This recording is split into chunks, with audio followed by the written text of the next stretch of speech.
Hello, everybody, and welcome back to the Collegiate Esport Commissioners Cup. I am Septilence, and I get a really neat opportunity here. We get to interview Burns from E United. Burns, how you doing? I'm doing well. How about yourself? I'm doing great. We're on day 2 of the event. It's been a fantastic one. I ran into you yesterday, but we were running around like chickens with our heads off, and it has been, how has your time been here? What has this event kind of been like? Yeah, it's great. I just love being in a passion pit, seeing all the college kids go at it.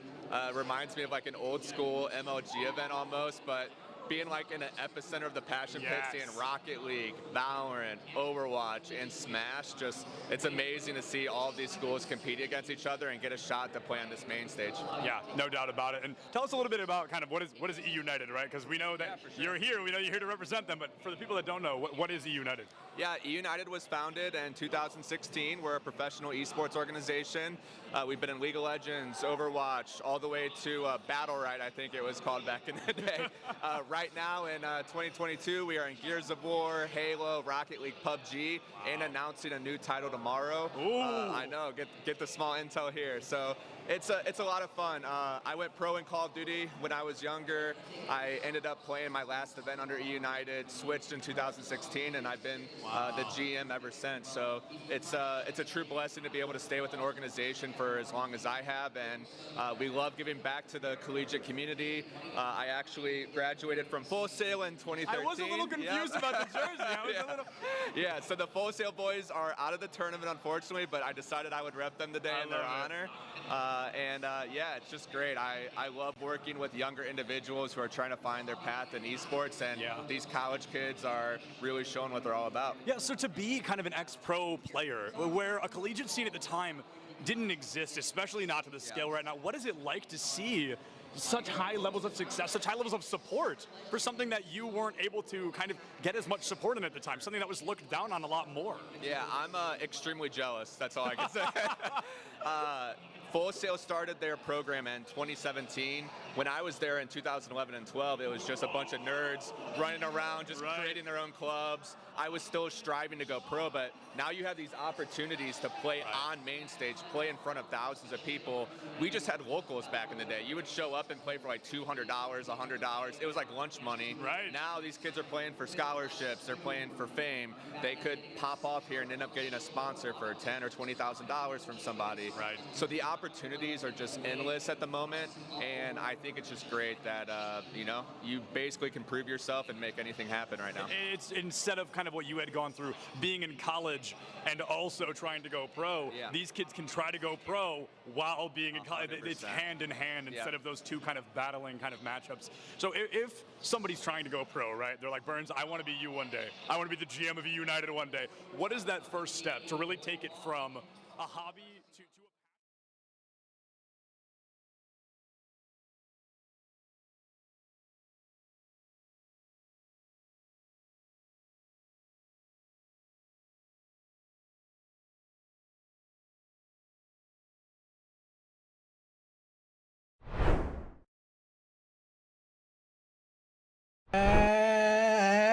And welcome back again, homies, to some more esports you action right here for some more Valorant gaming. I am Ravishing, the most ravishing behind the internet, and I'm joined here by my good colleague Ash. How are you, friend? I'm good. You got to work on those swimmer's lungs though, because you almost ran out of breath at the beginning of that intro. But look, bro, I started off real hot. I did not know how much longer we were gonna go, so I was like, let me just conserve it a little bit. I'll have you know I was a lifeguard for a very long time. Stop this, bro. Put some respect on my name. that's why I said swimmer's lungs. But you okay? Thanks. No? Yeah, okay, you're welcome. No worries. But what we're really here to see is going to be the ECC week number 2. We've got CSI up against Daemen coming up next, guys. And Rav, I believe we already know which maps we're actually going to be seeing today.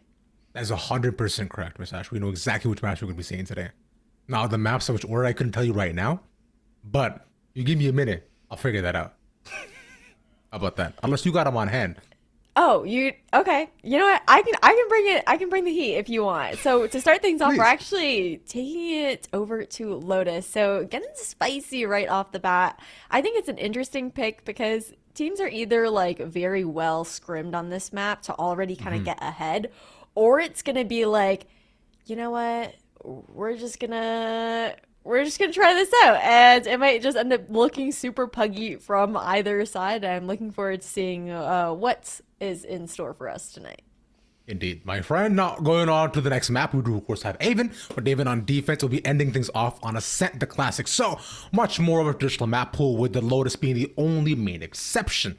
I do think that Lotus, from seeing it VCT as of late, has looked quite fun, extremely aggressive, and something that we can experience all together as one. As I believe we should be heading into Agent Select in a couple of seconds. Here we are. Look at that. Look at this little cascading thing going on. We can talk things about as they come about. Okay, well, first pick is going to be that Raze here on Staten Island side. But I feel like it's not surprising whatsoever. I feel like Raze and Breach especially are pretty big staples here on Lotus. There's a lot of close quarters, and the fault line's so good at maintaining that control of A main. On the other end, I'm looking for more so of the feed. I would say more so of the Sky as well, because the Sky I've seen pop up much more popularity because the pop flashes, and of course, like you're mentioning, tight corners mean those birdies do a lot of different work. And I've also seen Fade as well pop up in the meta because of the lower duration of the Prowler. Still does work out quite well because of how close you can essentially just check and how pushed up front most players can be, especially if looking on the attack. Nonetheless, we see the hover as of right now, but nothing firmly locked in on either side. Just a couple of hovers that I will not be baited by yet. I won't say nothing going on that'll happen right now, but I will be very happy if everything right now comes to fruition. We'll see. We'll have to wait and see. It's never like a lock-in pick. It's always a little bit of a troll, but this time is ticking down. Does the Yoru get locked in? No. I'm gonna go back to the Breach. Rav, I'm sorry for your hopes and dreams. Yeah, I mean, it is what it is. Yoru, I think, actually isn't too bad of a pick because the biggest downside to the Yoru pick is always you having to give up the space that you already taken. But here, not that big of an issue because of all the different flank angles you can come around, and the trickery you can set up with the doors, your fakes, and so on and so forth, which is what this map and Yoru is all about.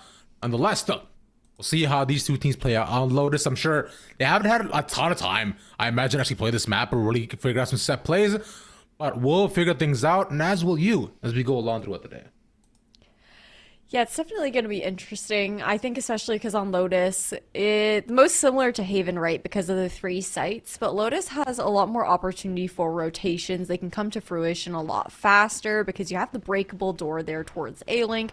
You have the rotating doors as well, and it's just a bit easier to maneuver around. But at the same time, that's also one of its drawbacks. You're on the defense. There's a lot of corridors that the attackers can sneak up into. Right, and that's going to be the biggest aspect that we're looking out for as we're going throughout the day, is how they manage to get through which door, right, and where they take the fastest pace possible, because set plays like these and stage walls can really help for most defenders where they are now, pushing up a decent couple of seconds up top. Eek has managed to get one, but from there, though, it'll just be a 1-for-1 by the end. Nice fault line out there just to try and claim some space towards A main. Rotation does come through here for the side of Daemen over towards C. Left completely open as well. There is the potential for a quick flank coming through that rotating door, but otherwise, there should be a lot of pressure on this plant. Eek just walked through the sites, but as you're saying, they made their way a decently fair amount of space in. Shifty watching from this side.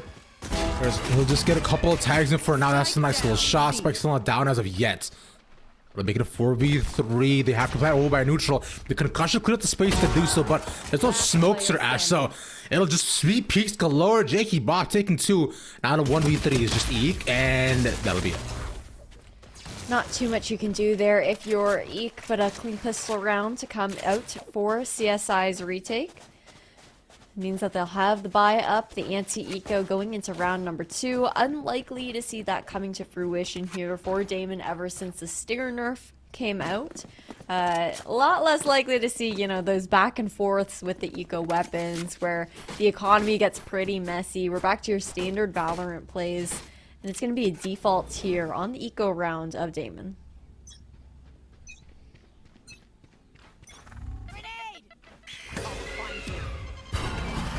some time still for now as they both just trade a couple of bits of utility. The same orb taken over by JCAAE once again.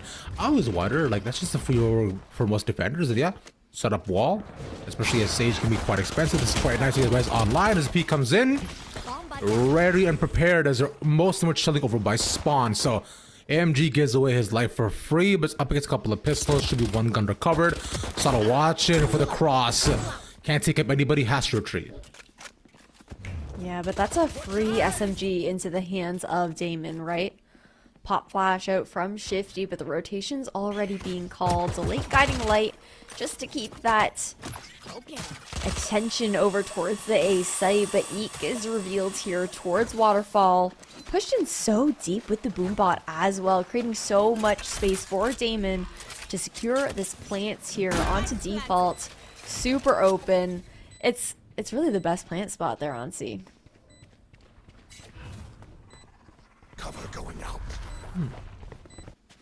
Especially you have all that cover and Harbor be used a lot in that tech just because you can deny any other sort of aggression. There's that right now. I'm surprised he won that. Trash Boys looks like he bagged, but this move left runs out of bullets. Tragic. 9 HP too, just 9 health left to take that diffuser out of commission, and now at least we're going to see the anti-eco into the hands of Daemen. CSI, they'll have a relatively strong bonus going into this, only having lost out, I believe, on 1 weapon there.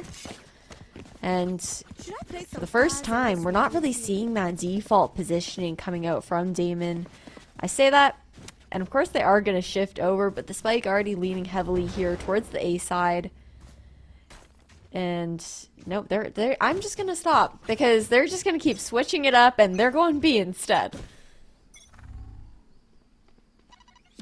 I mean, because we've seen that happen decently often.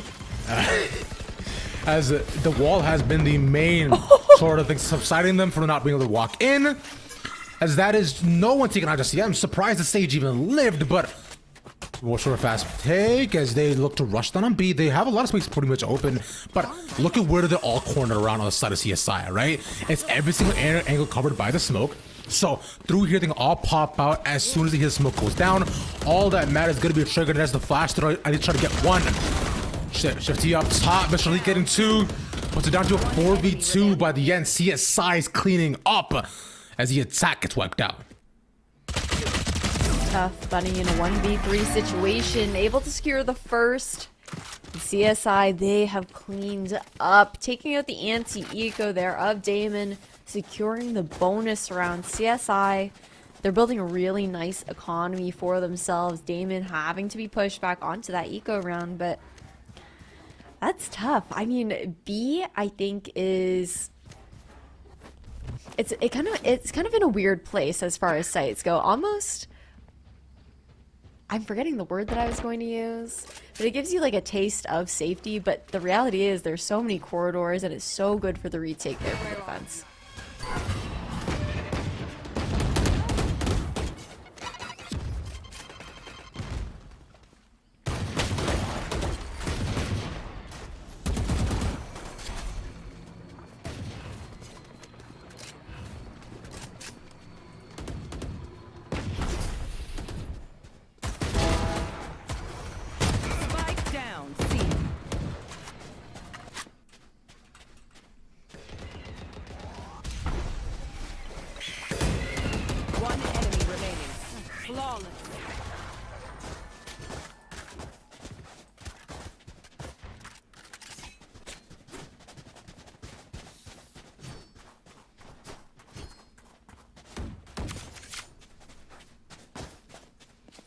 All right. Hi. Hello. Welcome. Did you go? I honestly did not know if you left or if you were still here and I just couldn't hear you the entire time, but welcome back either way. You know, I don't know either. I thought I was making calls, I was talking the entire time. I'm like, you know what? Things are going fine, right? I'll do my thing. And now we're here. Cool. I don't know how much I did or didn't say, but nonetheless, we'll move on in to Once again, it's a 4-0 start. E managed to get one up. Huge flash by Shifty, who's been playing extremely aggressive the entire time. That's 2 taken away, but probably were traded away by Moon at least. After 3v3, make it so that Jake Bob gets 1. But still stuck on the outside. All the DU just pushed away. Yeah, she's gonna have to fall back here, but so much respect being given over towards Rubble, right? You have all of Daemen still hovering. They cut noise, but now the fault line to recome back out. Bunny earning a pickup, and Jakey having to switch up locations here just to buy some more time for the rotation. Speaking of which, now to 1v2. Once again, DU having a chance to get the first round on the board, if anything, but in his 1v2, it'll be tough. Spike is on the board. Spike is on their hands, I should say. And BCC be the take. We talked about B previously, as it was looking to be a pit, but the trap is now set, and at least with the man advantage, they have a chance. Spike planted. There is a resurrection in hands here, so Jakey's going to be able to pop this towards Rubble side, a bit more safe outside of a link. Trailblazer through, finds information, but there's also a run it back here available on the retake. Yeah, Shifty just to walk in. The flash will be put on the corner, but no one's there to actually receive it. So this is actually good Molly, but not to cover everything. Finds the information, fizzles out just before they see anything else. And the crucial thing is they're running out of time. That's one peek, and they both peek up one after the other. Jiggy Bob gets 1. That's a nice one more flash plays because 1v1, and he clutches the round. A huge and important round win there for Daemen as well, just to ensure that that last anti-eco was enough, right? They've been stuck in this back and forth, like, buy-save situation since CSI was racking up rounds. But that extra security, now putting 1 on the board, gives you a little bit more money to work with. Kind of takes you out of that toxic cycle. And as far as Daemen's side goes, I like the play where they did fall off and they did re-hit, just switching things up here and there. Yeah, exactly. Because now at least here, right, it's they were able to win at least in 2v1 by the end, but it was quite close by CSI. So it's like these are finally being punished. Just the pattern recognition that we're seeing going on from DU is slowly adapting to the very aggressive nature of the defense that CSI is coming out with. As once again, AMG holding up top by a neutral, just waiting for the innermost angle for anybody to come across, and now even as backup as well. So they're just shutting off C as a potential option, and to win 1 more, I don't know if they're going to be able to do this on the side of DU. Yeah, and look at all the space being claimed here too. This showstopper could be shut down, but it'll just be a trade for a trade. And Jakey Bob pushed so far up into B main, makes the calls easy here for CSI. They go for the map control, and it pays off every single time. Slowly and surely, like you're saying, it's not even so much that they're just, you know, controlling space. It's that they're denying more options for DU as well. Because early on, too, you know, they just managed to find 1 once again, and the DU's is stuck in their own spawn, thinking, okay, now where do we go? So they'll retry for the same hit, get taken out once again, and so they're left with 3 in 3v5. They can, all right, I guess this is it then. But I like this though. Jakey Bob just conditions them to show that he's gonna take the orb every single time, and so it's a nade, but for both slow orbs though. Nice. Again though, pushing out here towards A main, always finding that space towards Rubble. And Lee is already in spawn here. Spike in hand as well. Eek around the corner, but Kit Kat with the blind, little HP, not much you can do. It's 6-1 here for CSI, but like you were saying, Rav, I mean, but with space control is where the denial also comes from, right? And I feel like Daemen, they are defaulting. It's not like they're necessarily focusing only towards one side. It's just that CSI is also winning out on their gunfights when they are pushing it, when they are getting aggressive and not getting punished for it. Yeah. And now we'll see if Daemen decides to either just go back and default to their old ways, or they may change things up. And this seems to be a lot of the same that we saw pretty much 2 rounds ago. Previously, it was a fail holding upward angle. What? No! Oh my god! Mr. Lee wipes the board clean, almost gets the ace, but Buddy gets the trade. For 4 of his members, that's insane! They all lined up there. But Bunny's gonna have to pull out the same kind of stops, right? Unfortunately, Shifty does come out on top, 7-1. A tough 1v4 situation, and so much impact right off the bat coming out from Mr. Lee. I think what I want to see from Daemen is for them to get maybe a little more aggressive. You know, at this point, I feel like they're waiting, they're defaulting, expecting the push to come through. But if you're just sitting back in your spawn, you're allowing that to happen,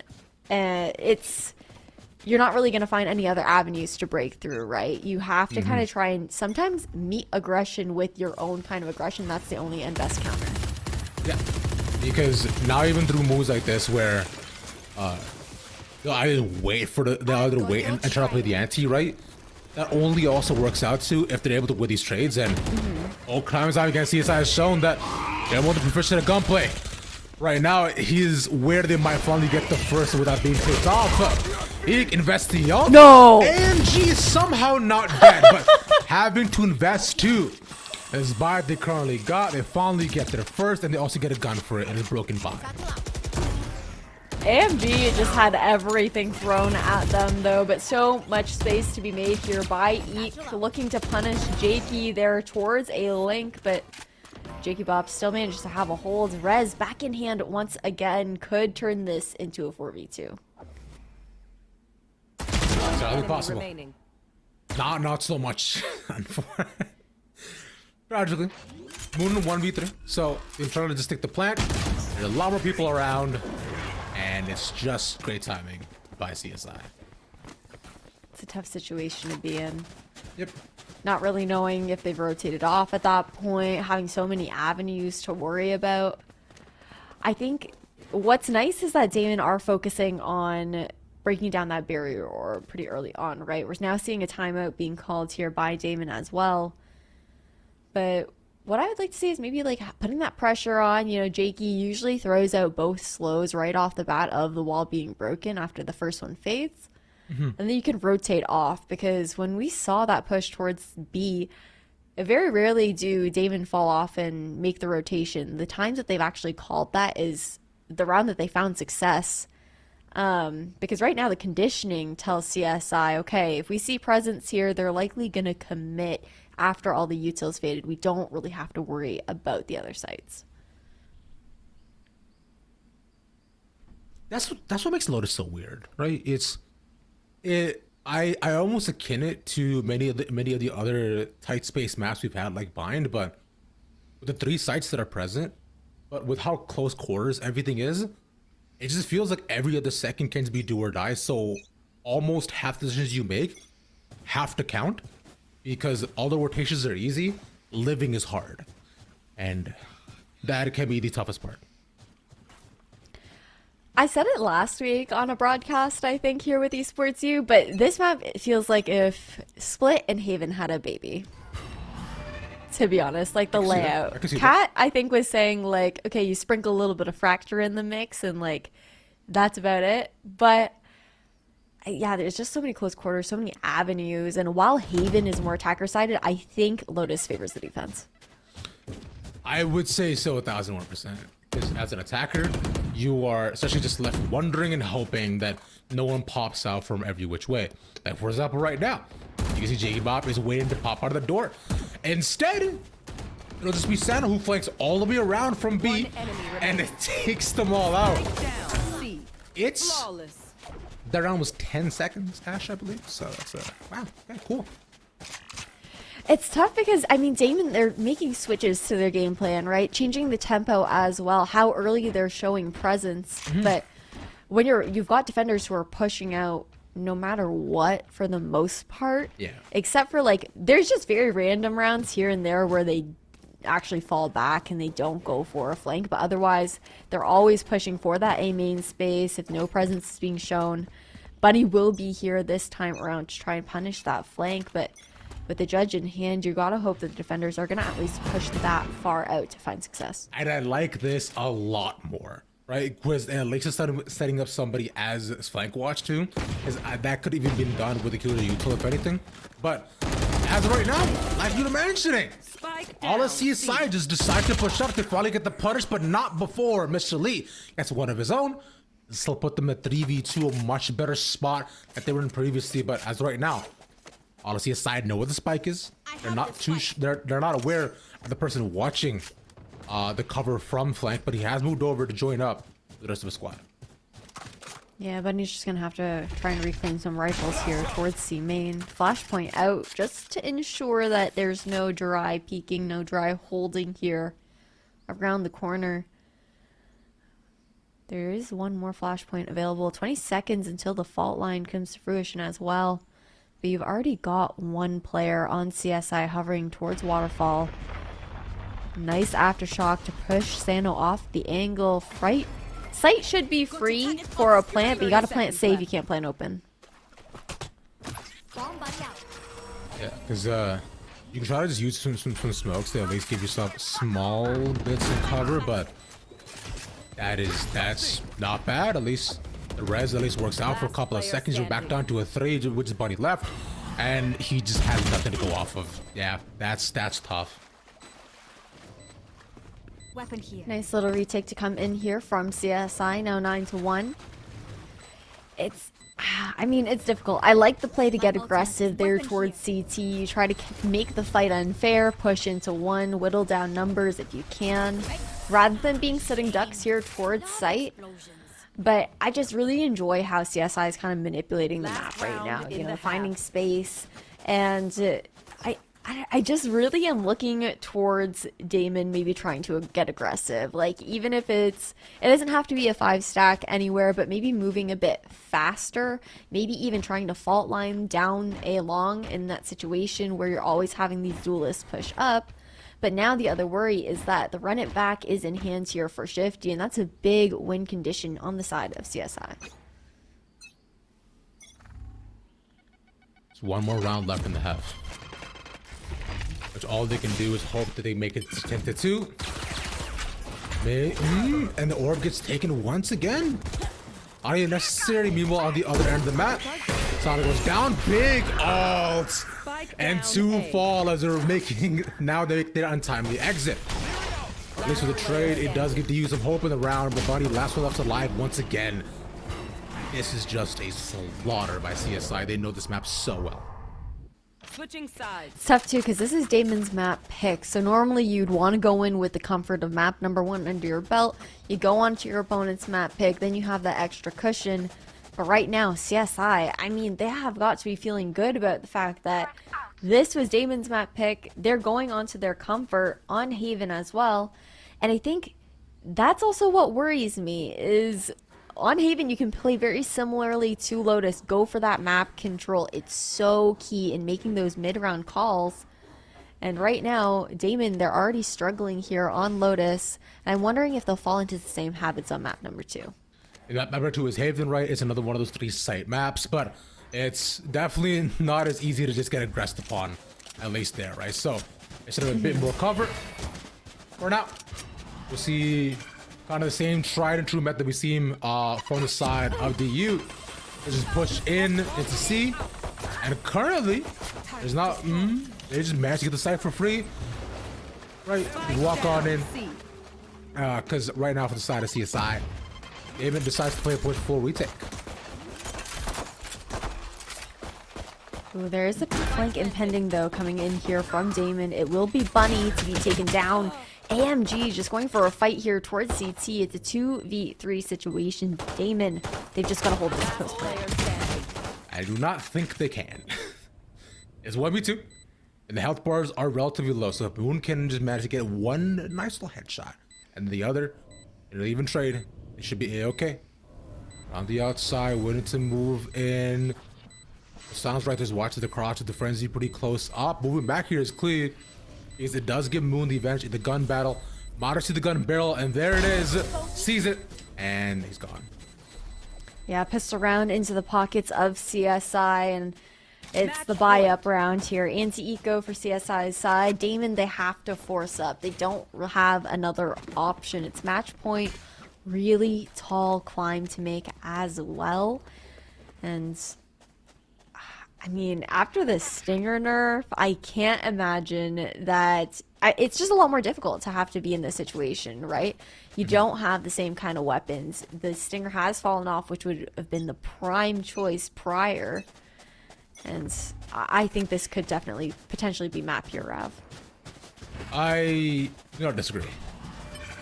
Because right here now is Daemen might be able to make the final stand if possible. Once again, same situation on the full retake. A lot of damage being given over though. Cat finally gets taken down. Bouncing up and down on the site. What a treat that was.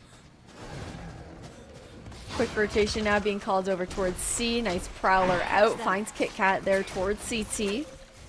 Site should be easily taken here. Kit Kat in a one and done angle, but they look away. Ooh.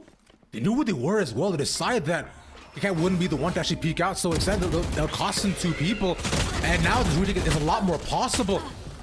Daemen are doing it. Down, C. All right, CSI is getting punished for aggressively pushing out to a site for once, and even within a broken buy, right, full vandals on hand, and they can take it out one by one. Daemen should be able to get one more round. Look at that. It was all part of the play. I made the call and I said that it was going to be the last round, so Daemen would get another one. Yeah, for sure. Gun.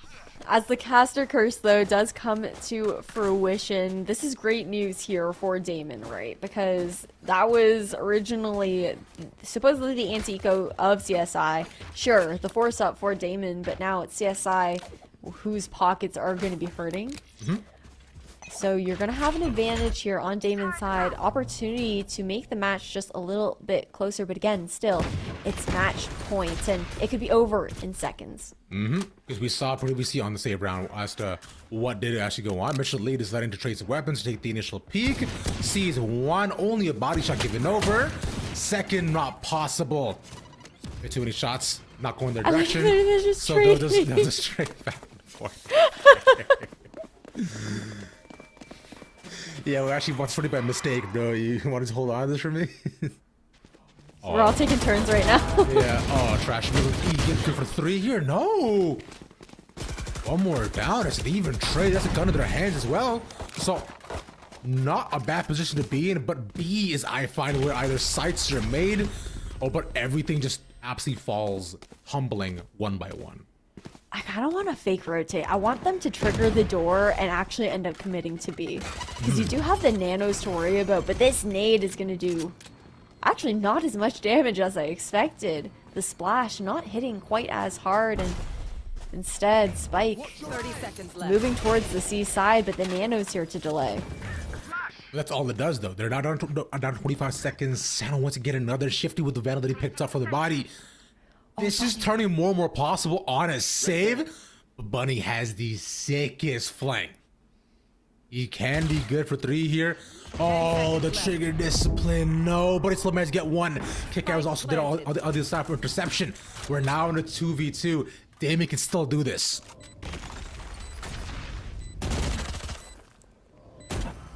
Little spray action. Bunny is coming in here towards Waterfall. What a flick though, but Shifty just able to equalize, but Jakey Bop around the corner. A thrifty round to close it out here. 13-2 for Daemen on map number 1. CSI. Extremely dominant side of Lotus map. One on the opponent's pick as well. And now with Haven up next, I do generally have to wonder what Daemen managed to show, but a game that I was not expecting, Ash. No, I thought it was going to be a little bit closer there on Lotus, but again, with it being such a new map, that was also the risk that I was talking about in the pre-show, right? You're either going to feel really practiced because you're trying to get ahead of the curve, or it's going to be a little bit puggy, a little bit fun, and sometimes one-sided. A nice try from Daemen on their map pick, but ultimately goes into the pocket of CSI here, who now have an edge up going into theirs. Remember, this is the BO3 Haven. Anything is possible, but to find that out and more, we'll have the teams reset for a couple of seconds, and we'll see you back here in just a couple of minutes as well. Don't go nowhere. Worked out, but at the end of the day, you always need to kind of be organized. You have to have the ability to not put all of your eggs in one basket. So even though it worked out for me, there are so many opportunities in esports. There's being a caster or interviewing people. There's working in production. There's helping people get waters. Like literally, there are so many opportunities. So, oh, this crowd's awesome. They're going crazy, dude. They stayed on their last life right now. Off subject smash, regardless if it's middle school, high school, college, it pops off all the time. I love it. Well, Burns, thank you so much, man. I really appreciate it. Yeah, no worries. Thank you, guys.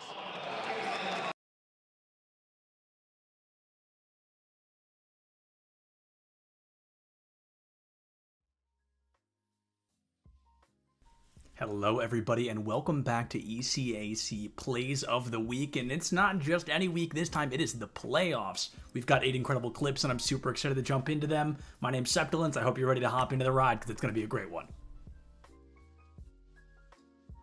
When I found out this was clip number 8 of the playoffs highlight reel, I was flabbergasted because this is an incredible moment from Swift on the side of RPI. It's not just 1 or 2 elims to win the round and put RPI in a better position. It's all 5 coming from a single player. Take a look. They hit him with the judge, operator in hand. Swift is trying to be able to find some value to it. The headhunter does a number on him. They're going to get a 4K. They're going to be able to get this plan down. Dakota's going to try and find him. Do they go into the tank? Yes, they do. Oh, they come out. That's the ace for Swift. They're able to make it happen all themselves, and they will get this one for free for RPI. Clip number 7 tells a pretty amazing story as well. Ball State already up 2 games in a best-of-7 series, and they find themselves tied 2-2, less than a minute left on the clock. Perhaps a little bit more pressure than they'd want there in game number 3, but it's Daffy from Ball State that takes all the pressure and immediately relieves it from the team. Find it back, pass to Daffy, bar down and in. Ball State will not be denied a game. Crossbar has been doing a heck of a job here for Hartford, keeping the ball out of the net, but it only lasts for so long as Daffy's able to get... Playoffs call for one thing: unconventional plays and crazy moments. And I knew this was going to be a crazy moment when the clip started with me looking at the casters. This stock comes through so fast from Northwood that we couldn't even get just the gameplay in the clip. It wouldn't be long enough. It is an incredible moment from SGP, and it just goes to show how good Northwood continues to be. See, seconds into the match, and SGP's got a spike, a 0 to death at that. Brother, that was literally one down here. After Fireball, bro, please. Oh, now we're playing this dangerous game at the ledge. For clip number 5, we're jumping into one of my favorite games, and we get the chance to see one of my favorite ultimate combinations in the game right now. The Roadhog ultimate and the Kitsune Rush from Kiriko, so unbelievably strong, and it really helps Newberry kind of snap back in a moment where they were struggling to gain their footing once again. To deal with that Nano Blade, you really just have to get around the protection Suzu and the Sleep Dart. Well, there's the whole hog, there's the Kitsune Rush, and there goes the lives of Alfred State. Depressus is going to find a third. That's going to be a team kill. Kitsune Rush plus whole hog, overpowered, I swear.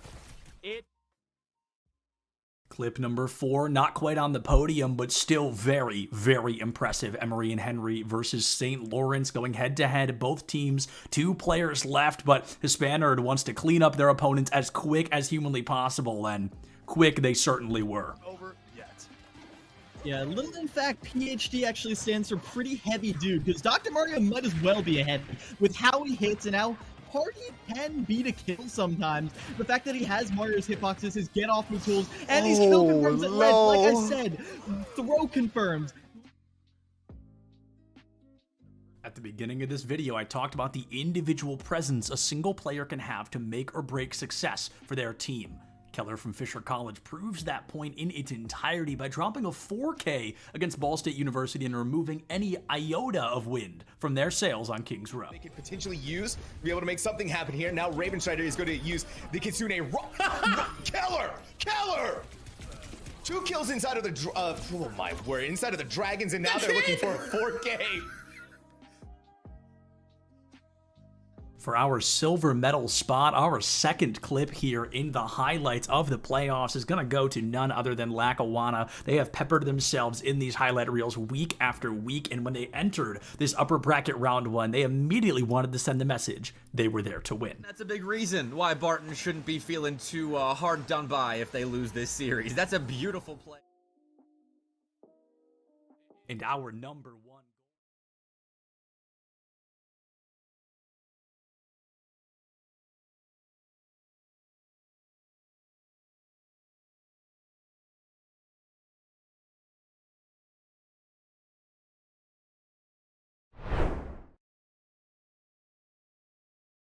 Hey, welcome back.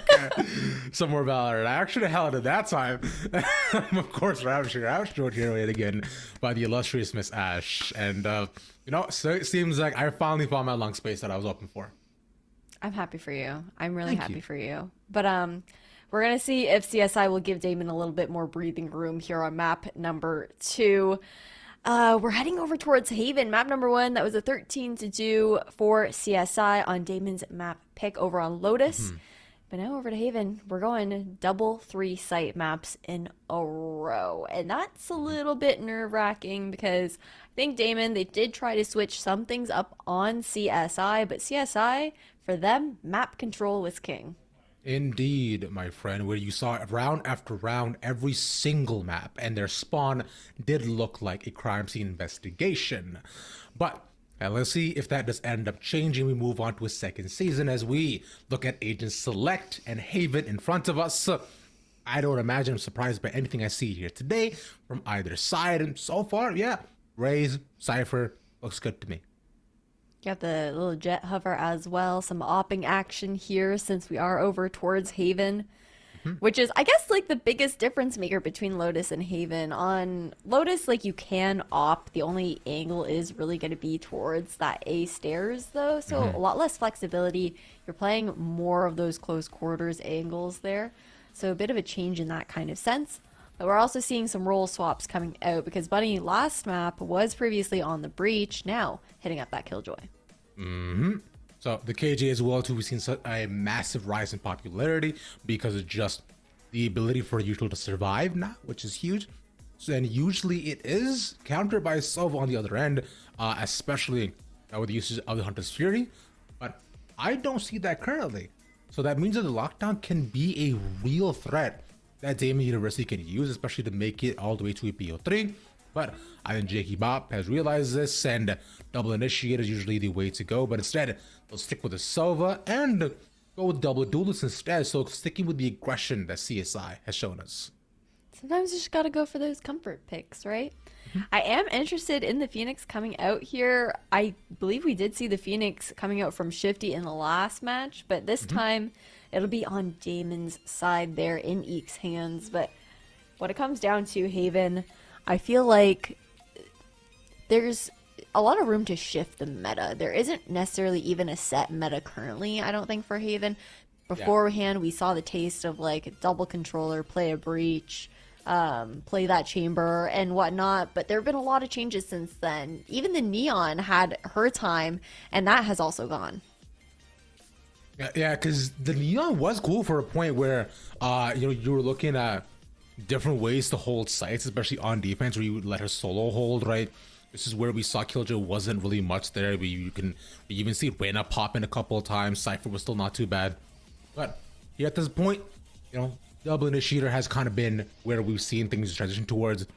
Having Killjoy and Sova pretty much has dictated 2 game decisions, as I believe we do have a small pause. One of the players probably needs to reload in, so give us a couple seconds while we just talk about this peaceful scene before all the chaos happens.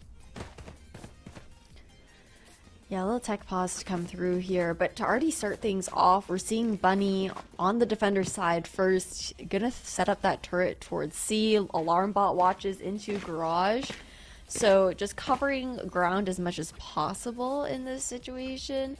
And actually, we're seeing a little adjustment coming out from that alarm bot. So playing for that C garage link instead of the push into garage itself, which is a little bit dangerous. That means that these B players here for Daemen are going to have to keep an eye on CT and in case that CSI do push into window. Right, yeah, so that means, yeah, so Taco Hog will have to be fast on the rotate, right, just to ensure that, just to essentially ensure that Bunny isn't completely hounded and taken over, with no mollies as well there, right, to stop any potential coming his direction as well. And I do wonder from here, though, if they're able to do so, but shouldn't be a real problem, because as of right now, CSI are inching themselves, or at least showing themselves looking to be heading towards A, or posturing towards it, but who knows what'll happen as time runs out. And it's all 5 people going into A lobby. They should see one. The Sky Flash gets some information. Flash Blaze forced to back away immediately as the rest of Daemen look to moving on to the site. The 5v5 shifting the first person in. Inside the smoke, sound there for the cover. 2 people down. A site cleared out as Daemen University don't even have a chance to respond. They're pushing against them in their own spawn. So aggressive here coming out from CSI, and now again Shifty pushing into this little tucked corner, waiting for the peek to come through. The turret will reveal, but Shifty still comes out on top, taking down Taco Hog. Yeah, Bunny's dead. Oh, okay. I thought Mr. Lee might have had some backup, but Bunny gets his. It's a nice little pickup. I'll be able to get one more, considering how low Shifty is. Should be just one shot. And yeah, getting 2. It's a nice start, but we'll actually take the loss bonus. Able to finish him off. And at least Daemen, hey, you know, they don't make it a complete clean round, but CSI will pick up the first. Anti-eco into the hands of CSI. Daemen, I think what's going to be important is to stop the bleeding early. Obviously, right now is not what I'm talking about. I'm talking about when rifles are in play for both of these teams. Having a bit more synergy on the side of Daemen, I think, is important. We saw they were trying to fight together and whatnot, but I felt like got pretty overwhelmed by the push there towards A long and let their thoughts stray on A short for a little